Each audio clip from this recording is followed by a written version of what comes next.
So, if you've been paying attention to what's going on in Portland, you have feds occupying the streets, essentially kidnapping people off the street, putting them into unmarked vans, not saying why they're being taken, not even saying they're being arrested, just taking them. Nobody has any name tags. No one knows who anybody is. Just taking these individuals off the street, putting them into vans, unmarked vans, driving off. The tear gas, of course. And on top of all of that, apparently now the people that they've taken in and arrested, they have let them go while making them agree to not join any future protests, which is simply unconstitutional. Now, let me show you the story here out of CNN. Detained Portland demonstrators are required to stay away from future protests to get out of jail. This is simply against the law to do this. You are taking people's rights away. I mean, you're already taking them away by, in many cases, just taking people who are peaceful off the street. I mean, there's videos of this. A guy just dressed in black on the street. They just take him into a van and drive off. That happened in Portland. This was covered. And that same guy also discussed how they eventually let him go, didn't charge him with anything. So they basically abducted somebody for a few hours. And on top of all of that, they're now trying to get them to not join any future protests, which they just simply cannot do. So after reviewing federal cases between July 23rd and July 27th, CNN found that at least 9 out of 21 defendants arrested for either failing to obey a lawful order or assaulting a federal officer were released on the condition they, quote, not attend any other protests, rallies, assemblies, or public gatherings in the state of Oregon, several released documents say. The wording varied slightly from order to order. However, one order only restricted the defendant from protests in Portland, and another order forbid attending any public gatherings, regardless of location. The 9 orders banning defendants from protesting also forbid the accused from being within a 5-block radius of the federal courthouse in Portland, a focus of protests for weeks now. Samuel Trivedi, a senior staff attorney with the ACLU's Criminal Law Reform Project, condemned the practice in a statement to CNN. Quote, the charges themselves are questionable enough, but this release condition is blatantly unconstitutional. The government cannot force you to relinquish your First Amendment rights as a condition for your freedom. Release conditions must be related to public safety or flight. This is neither. So this is clearly, as I joked on Twitter, here you have law enforcement basically saying you can have your rights and freedoms as a treat.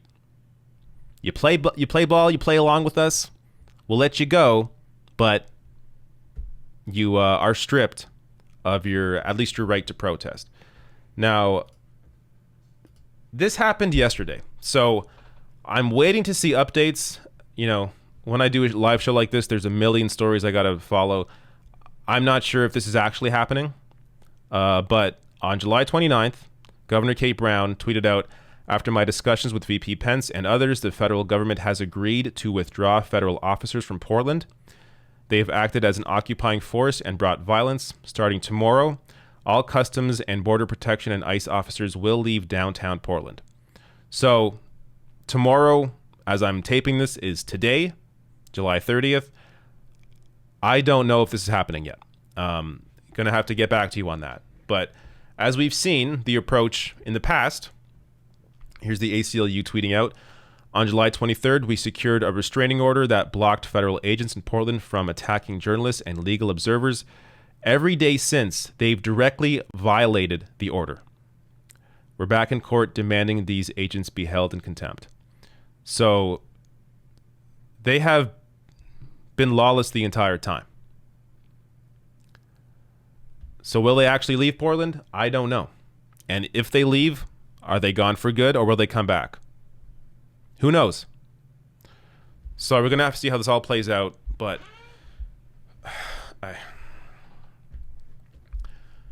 they simply shouldn't be there. The feds should not be there. And I covered this a couple days ago. You had Jayapal pressing Bill Barr on why is Trump sending the feds into Portland but didn't do anything at all about the protests in Michigan, which were directly threatening the governor. He didn't have a response to that. His only response was, well, the law enforcement in Michigan can take care of the protests there. The law enforcement in Portland could take care of the protests there. The reality is Trump wants to send a message to people that don't support him. So when it came to the threats against Governor Whitmer in Michigan, Trump doesn't care. Democrat doesn't care. The protesters are conservative, so he's going to support them. He's not going to shut them down, lock them up, throw them in unmarked vans. But when it comes to Portland, he will. And that's essentially that's a fascist move. Federal officers occupying the streets of Portland. That's the beginning of fascism. So Trump is not only, like, in terms of what's in Trump's mind and his objective, I have no idea. I don't think it really matters. But he is clearly a vessel for the absolute worst people. People like Bill Barr, people like Stephen Miller, which for me is enough of a reason to want him to get the hell out of there. So even though Trump is a complete idiot, he is surrounded by people that know exactly what they are doing.